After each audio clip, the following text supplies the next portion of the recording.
Hey guys, welcome back to the vlog. Today I'm going to show you guys down here with my Tegu how I feed them and kind of a new philosophy I'm trying to do to kind of work into trying to handle them. I'm about 3 weeks to a month into owning him, and he is still kind of not okay with me coming in there and trying to pick him up. He's okay with tongue feeding. He'll come up and grab that off of me, but he will not let me touch him. He won't walk onto my hand. He's still like deathly afraid of me.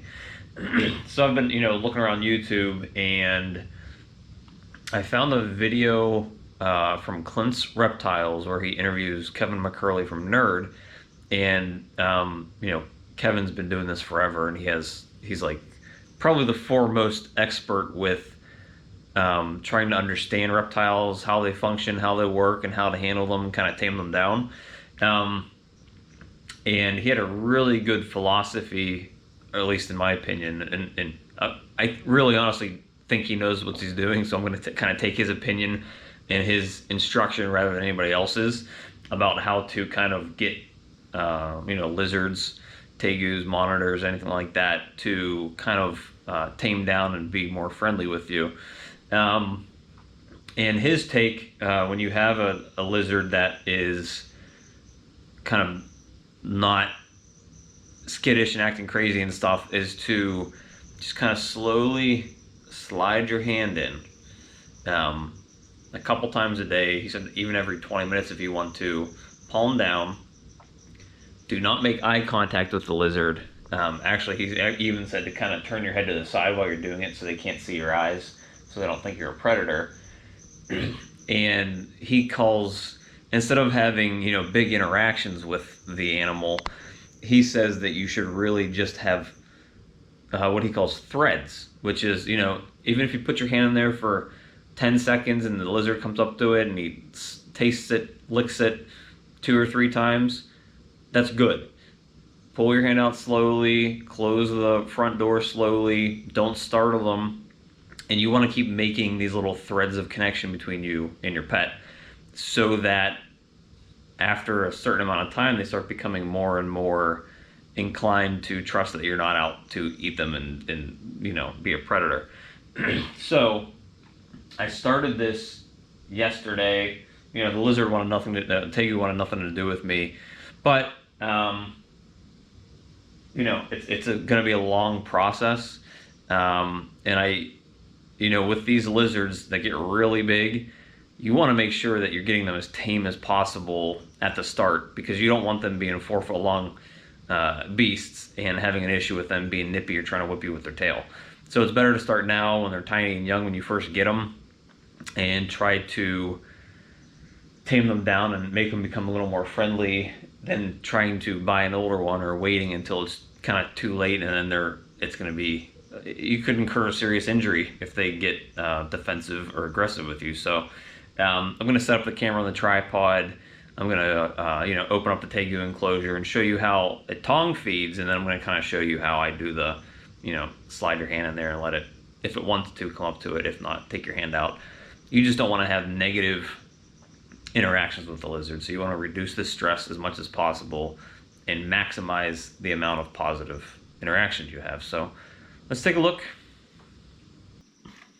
All right, so we have our yummy mixture here of crickets and cockroaches. The cockroaches, which are, let's see here, these Cano cockroaches from ZooMed. I actually like them. There's not a whole lot of filler in there. There's a lot of cockroaches. I got the can of crickets from them too, and I did not love them. There seemed to be a lot of liquid in there, and they smell absolutely terrible. So I can't say I recommend those, but I have my calcium plus D3 and my multivitamin spray on there as well. So the Tegu's up. He's actually looking kind of curious, so that's a good thing, and I'm actually wondering if he smells the food. So what you want to do is just be really slow. You don't want to look like you're trying to hurt him or eat him. He's definitely getting a little cautious, and I actually woke him up this morning to get in here, so hopefully he's not too crazy. And I hear a lot of people make noises trying to tell them, hey, I'm here to feed you. So I've adopted the, and I'm going to try to do that every time he goes to eat. Now he's coming up. He went underneath this piece of bark here. So I don't know if he's going to come out. He's actually coming out this side already. Hi, buddy.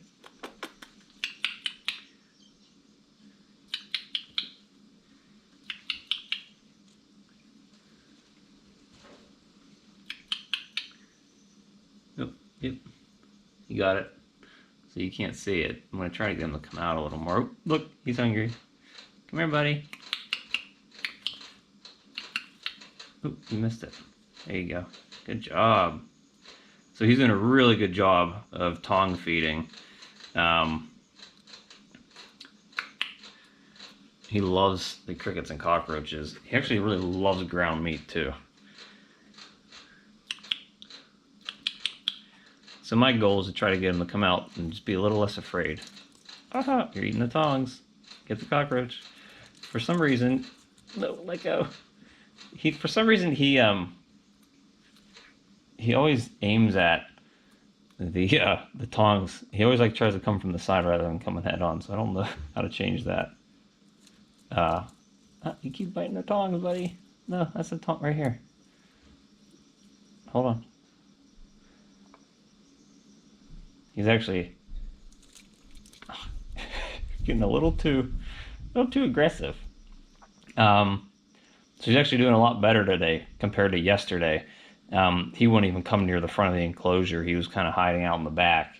So the fact that he is like readily coming up here is a positive sign for me. And I try to leave my free hand kind of sitting here so he sees it. He knows it's not going to try to harm him. There you go, buddy. I actually think he's going to be eating more than I kind of prepared here. I might need to get more cockroaches out. But this is what you want. You want him to come out. You want him to be curious. You don't want him to be afraid.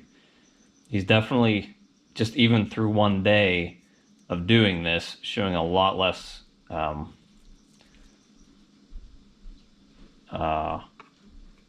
a lot less timid. He's not as scared. I mean, he was huddling up in the back of the cage just yesterday. This is just 24 hours later. He wouldn't leave the back side of the enclosure. He was deathly afraid of me. Now he's freely out in the open, kind of here, sitting here, getting all the food he can get. So it's really positive that he's eating right off the tongs for me, and that he is not running away. Oh, let go. Here, right here. Grab that one. There you go. It's just so neat to watch these guys. They're so smart. It's so different than, not that snakes aren't smart in their own right, but they're definitely not as, definitely can't tell what they're thinking as much as what you can tell what these guys are thinking. It's just such a different thing. And I've really never owned a large lizard. I've only owned leopard geckos and skinks, blue-tongued skinks. So this is my first big lizard. They're fast, they're strong, they're intelligent. It's just so neat to see the differences between these guys and, other lizards and snakes.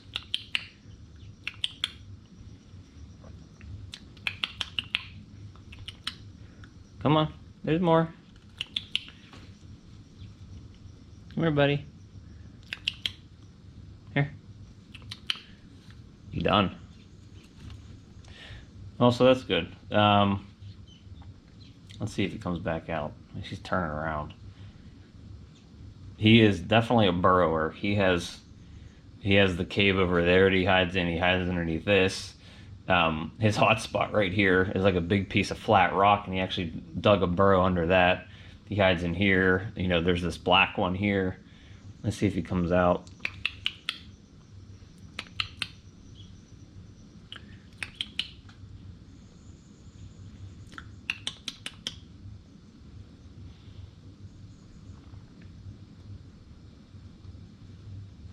Let's see. There he is. Come here, buddy. Come on. There you go. Good boy. Or a girl. I still don't know if it's a boy or a girl. I just call him. Just in the habit of saying good boy. Guess from having the dog. Here's a big one.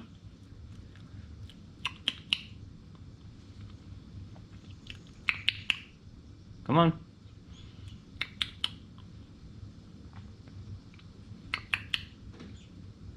Oh, you're still hungry. Come on. Come on, buddy. Come on. I'm gonna try to get him to come out a little more. Here you go. Ooh, that's a big one. You're a big boy, huh?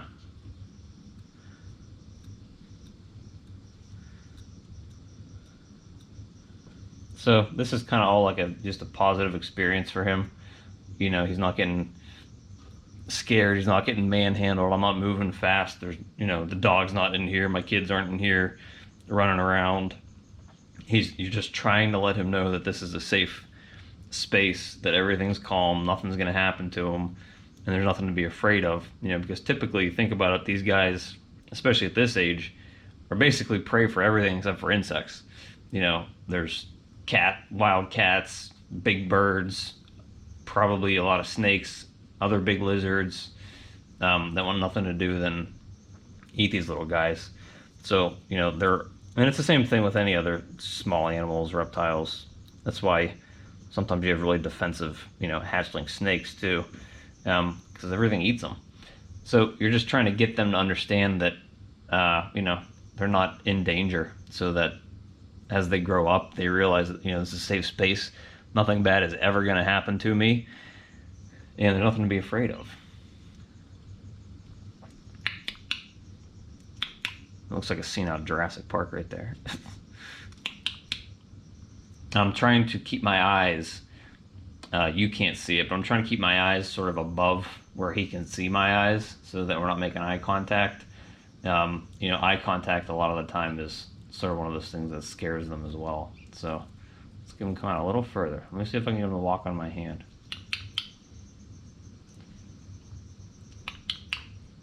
See, he's tongue flicking my hand. So that's terrific. He got a little scared. Here, let me see if I'll get him to eat. Come a little further, buddy. There you go. See, he's still a little afraid of coming too close to me, which is okay. But so what he did there is he tongue flicked my hand twice, and he backed up a little bit because it kind of made him a little scared.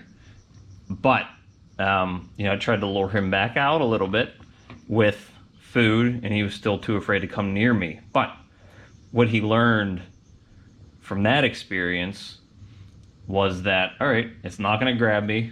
You know, this big hand isn't going to try to kill me. It's not going to try to eat me. And you want that, just as Kevin McCurley says, those little threads of positivity. And, you know, hopefully when we do this again tomorrow, you know, he's not thinking he's a prey item to me, and he's a little more comfortable with me coming in here. You know, maybe he will come up to here, and maybe he will step on my hand and take the cockroach. And you're trying to just build it up slowly, and maybe, you know, a week from now, he's, you know, walking on my hand, and I'm able to kind of scratch him a little bit. And maybe 2 weeks from now, hopefully, he allows me to lift him up in the air. You want any more, bud? He's definitely not as afraid as he was yesterday, though. Yesterday, I mean, he was like glued to that back wall. He would not come anywhere near me. Come on, bud. And you want to try to kind of make him come out of his comfort zone. Now he's kind of just freaked out again, so I'm going to try to give him... Yeah, he's done. See, he's getting a little scared. He's kind of over it. So what I'm going to do at this point... All right, is he looking for more? Is he? I think he's going to, yeah, he's going to go hide again. So he's going under here to hide. Or he's going to one of his hides. There he is. So I think he's done. That's usually as much as he eats. So what I want to do now is just slowly raise this up, no sudden movements, close it very quietly, and then leave him be. So now, that was a positive experience. He got to eat. Looks like I'm directly in the sunlight now. He got to eat. He didn't get grabbed. He didn't get startled. He kind of decided when it was time to end all this. He didn't want to be around me anymore. But, he took a huge amount of food from me without any issues. He, tongue flicked my hand a couple times. So he's kind of like, what is this? Is this okay? Well, I had a positive experience today, so maybe it is okay. Maybe I shouldn't be worried. And just after 2 days, he's made huge strides from what I was trying to do before. And what I was trying to do before was kind of just like, force my hand to him. I wasn't trying to pick him up, but I was sort of like, kind of almost trying to like corner him so that like he had to walk on my hand. And that was not working. He was just getting more and more scared of me. So you don't want to do that. He seemed like he was almost regressing at that point. So I'll try it. If I can find a link for it, I should be able to. I'll put a link to Clint's Reptiles, his interview with Kevin McCurley that I kind of watched to do this. It's a lot better information than what I'm giving you in this video. This is more just like what I took from it and how I'm applying it to my Tegu. But if you have lizards or even snakes, because it really applies to snakes too, and you're having an issue with them being aggressive, definitely watch the video and try to apply that to what you're doing. If you're gonna listen to somebody, Kevin McCurley has been doing this forever, and he has had great success with what he's learned and applied to his reptiles.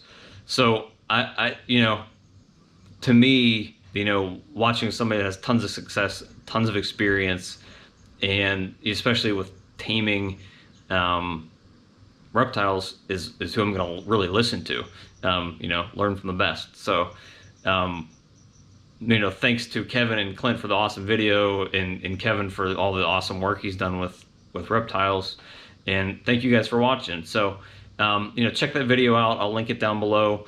And, hopefully the next time I show you the Tegu, he's walking up to me and sitting in my hand and not too afraid of me. So thanks for stopping by. And remember, like and subscribe. See ya.